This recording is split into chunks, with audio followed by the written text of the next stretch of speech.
গ্রামে তো সুন্দর করে চিংড়ি মাছ নিছি। তো চিংড়ি মাছ নিয়ে ভাবলাম কি দিয়ে রান্না করব। যাই পাটের জমিতে করে পাট শাক নিয়ে আসি। আর এবছরে পাট শাক খাই নাই। কত সুন্দর পাট গাছ আছে দেখেন, একবার কালো মেঘের মতন কুচকুচ করে। এই পাট শাক যত নকনক হবে ততই খাইতে স্বাদ। চলো লক্ষ্মী ছিঁড়ে নিয়ে হাতে হাতে কটা আসো। কিন্তু পাট গাছগুলো দেখেন, দেখলেই মন ভরে যায় পাট গাছ। আর শাক তো কোনো কথাই নেই, বড় বড় পাতাগুলো নরম নরম ধরেছিল। ঠিক আছে, চটালো চটালো শাক। এই শাক রান্না করলে আর কিচ্ছু লাগবে না আজকে। এই শাকেই খাওয়াই তো আজকে, পাট শাকে। আপনারা যদি এখন আসেন আমি এই পাট শাক রান্না করে খাওয়াতে পারবো। একটা একটা করে ছিঁড়বা। হ্যাঁ, নতুন গাছ তো, এই ডগ যদি ছিঁড়ে যায় তাহলে আবার গাছের ডাল হয়ে যাবে। যখন আবার পাট জাগ দেবে তখন আবার ছাড়াতে অসুবিধা হয় পাট। এই দেখুন পাট শাক, আর দেখতে দেখতে শাক নুয়ে যাবো একদম।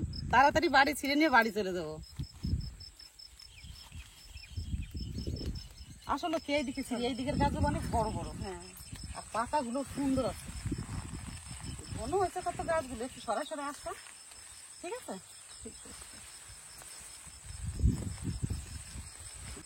দেখো একটা একটা পাতা কি। আর এই পাট শাক আমার কাছে দারুণ ভালো লাগে, বেশ একটু মিষ্টি মিষ্টি লাগে। আর আমার দুই ছেলে পাট শাক রান্না করে দিলে আর কিচ্ছু লাগবে না ওদের, একটু ঝোল ঝোল করে রান্না করে দেবো, দারুণ ভালো খাবে।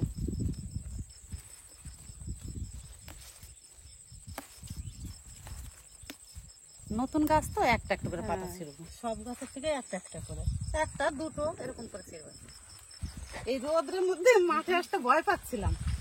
মাঠে আছি, এত সুন্দর হাওয়া, মনে হয় বাড়ির থেকে আরো মাঠে আরাম লাগে। মাঠে আসলে আর বাড়ি যেতে ইচ্ছা হবে না। সত্যি কথাই, এত সুন্দর হাওয়া। একসাথে শাক নিয়ে যাবো। ঠিক আছে, রান্না করলে একটুখানি হয়ে যাবে।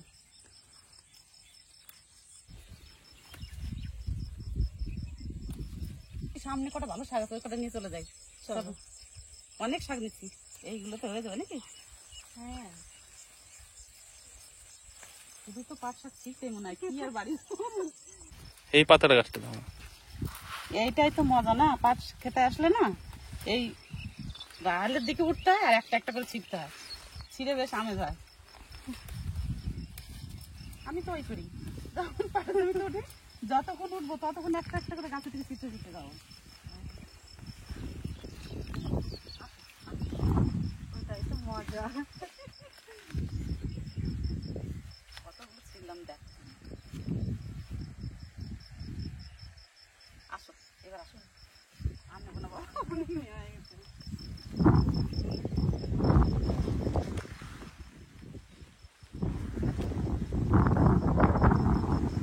মাঠের তো শাক নিয়ে চলে আসি, এই পাট শাক তো শুকায় যাবে না।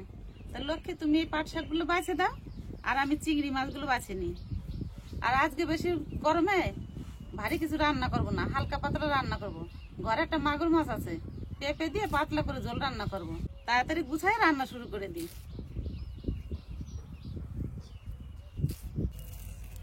এই যে এরকম করে বাছতে হবে চিংড়ি মাছগুলো। চিংড়ি মাছ বাছা একদম সহজ। যে এরকম করে সব শীষগুলো ফেলে নেব।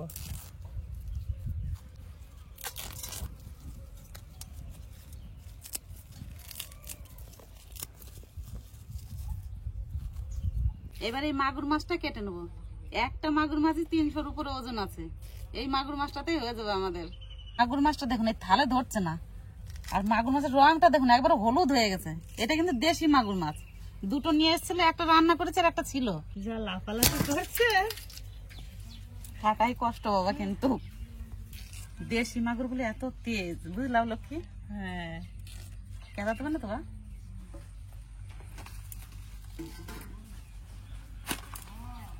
কত চওড়া দেখছো লক্ষ্মী মাগুর মাছটা। হ্যাঁ, বিশাল চওড়া। জলের মাছ জলেই যাবে কাকিমা, জলের মাছ জলেই যাবে না। হ্যাঁ, এইবার দড়ি বস্তার সাথে লাগিয়ে গেছে।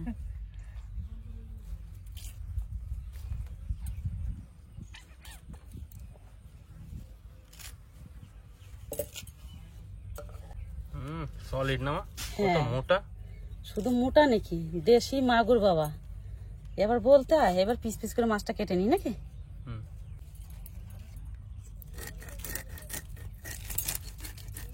দেখুন একটা মাগুরের পিস।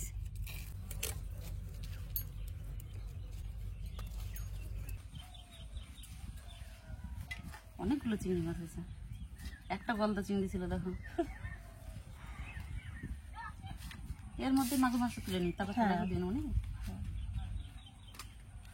এই মাছ কটাই হয়ে যাবে। শাক আর মাছ দিয়ে নিয়ে আসি, তারপর রান্না চাপাই। মাছ তো ধুয়ে নিয়ে এসছি বাড়ির থেকে, আর গাছের থেকে একটা পেঁপেও পেড়ে নিয়ে এসছি মাগুর মাছ দিয়ে রান্না করবো বলে। তো লক্ষ্মী পেঁপেটা কেটে দিই, আমি ততক্ষণ মাছটা ভেজে নিই উনুনটা ধরিয়ে। যা সুন্দর উনুন ধরছে আজকে, দেখতে দেখতে রান্না হয়ে যাবে।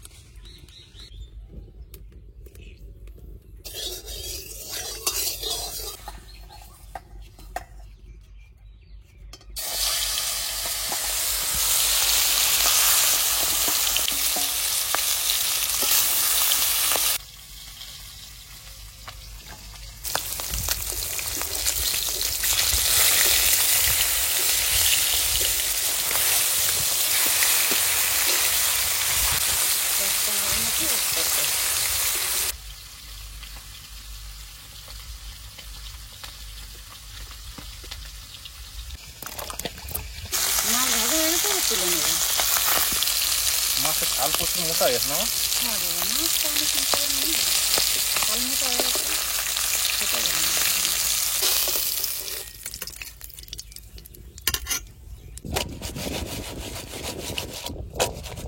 এবার চিংড়ি মাছগুলো ভেজে নেবো।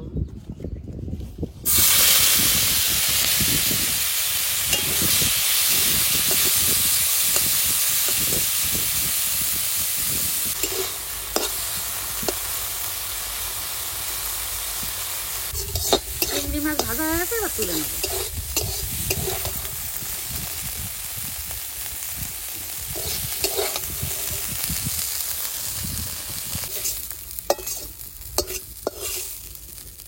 মাছ সব ভাজা কমপ্লিট, এবার পেঁপের তরকারিটা করে নেবো। প্রথমে সর্ষের তেল, তো প্রথমে লঙ্কা দিয়ে দেবো তেলের উপরে, কাঁচা লঙ্কা চিরা,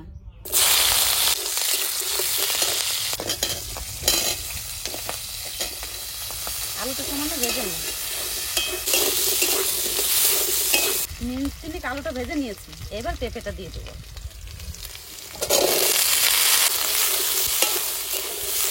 লবণ, হলুদ, এবার সবজিগুলো ভালো করে ভেজে নেব। সামান্য একটু আদা বাটা,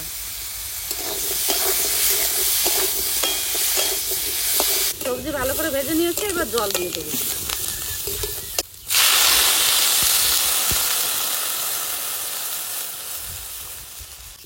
তরকারিতে তো একটু সবুজ কালার চলে এলো পেঁপের।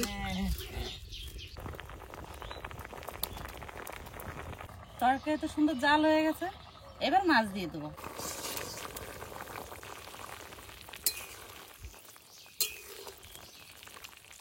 মাছ দিয়ে এবার মিনিট খানিক জাল দেবো, তারপর সোমবার দেবো।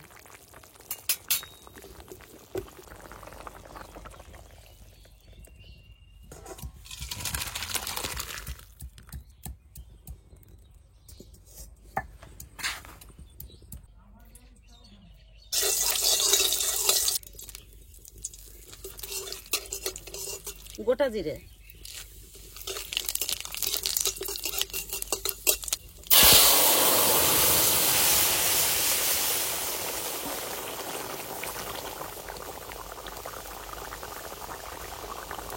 সামান্য একটু জিরে গুঁড়ি দিয়ে দেবো, তারপর মিনিট জাল দিয়ে নামিয়ে নেবো।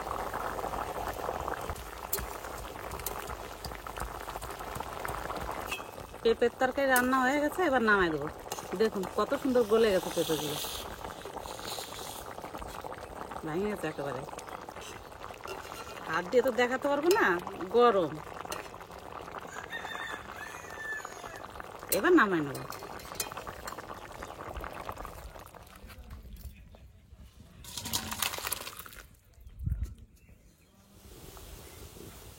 পাট শাক রান্না করার জন্য জলে ভালো করে জাল উঠে গেছে।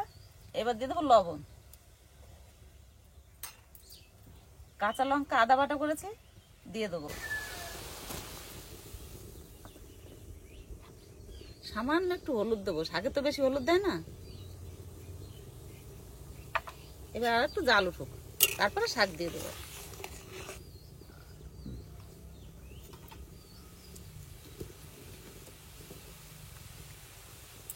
জলে সুন্দর করে জাল হয়ে গেছে, এবার শাক দিয়ে দেবো, পাট শাক।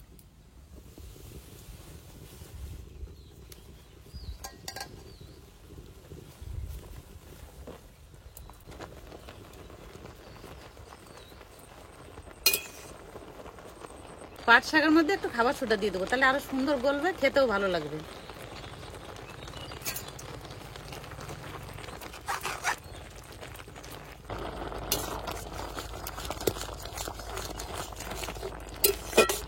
শাক জাল হয়ে গেছে, এবার চিংড়ি মাছ দিয়ে দেবো।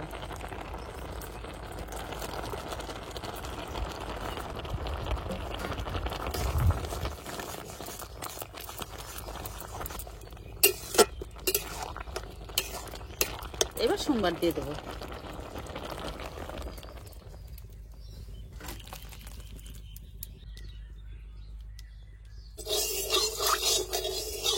তেলের উপর দিয়ে দেবো শুকনো লঙ্কা আর কালো জিরে।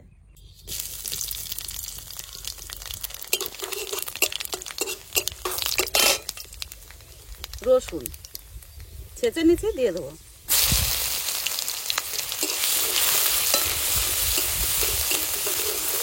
পাট শাকে রসুন না দিলে ভালো লাগে না। পাট শাকের মধ্যে রসুনের সেন্টটা হচ্ছে আসল।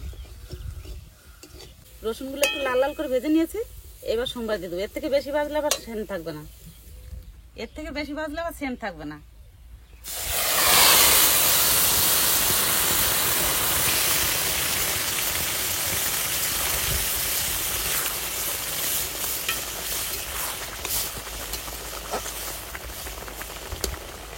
পাট শাকের মধ্যে রসুন সোমবার দিলে পাট শাকটা মিষ্টি মিষ্টি লাগে খেতে। শাক সোমবার দিয়ে বেশিক্ষণ জাল দিতে নাই, ওই মিনিট দিয়ে জাল দিয়ে তারপর নামায় নিতে হয়। এবার নামাই নেবো শাকগুলো।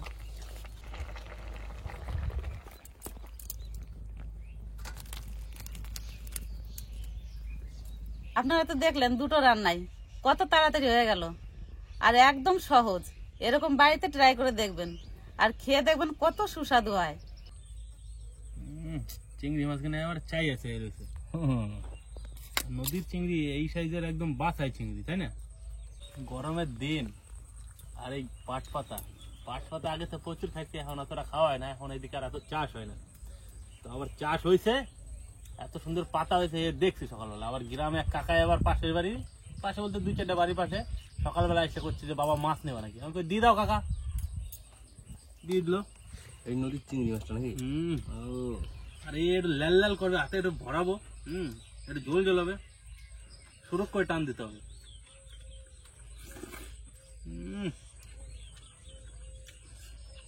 আরে পাট পাতা যদি পিঠ না হয় তাই মতো না। বাবা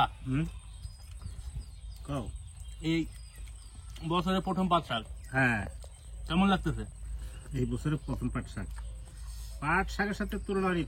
পাট শাকের স্বাদ পাট শাকের কাছে, আর লালতা শাকের স্বাদ লালতা শাকের কাছে। পাট শাকের টেস্ট বেশি লালতা শাকের থেকে খাইতে। তো ভালো করে একটু মাখা নিছি, আর একটু লালা লালা হয়েছে। আর চিংড়ি মাছগুলোর সাইজ ও দারুণ কি কম আর।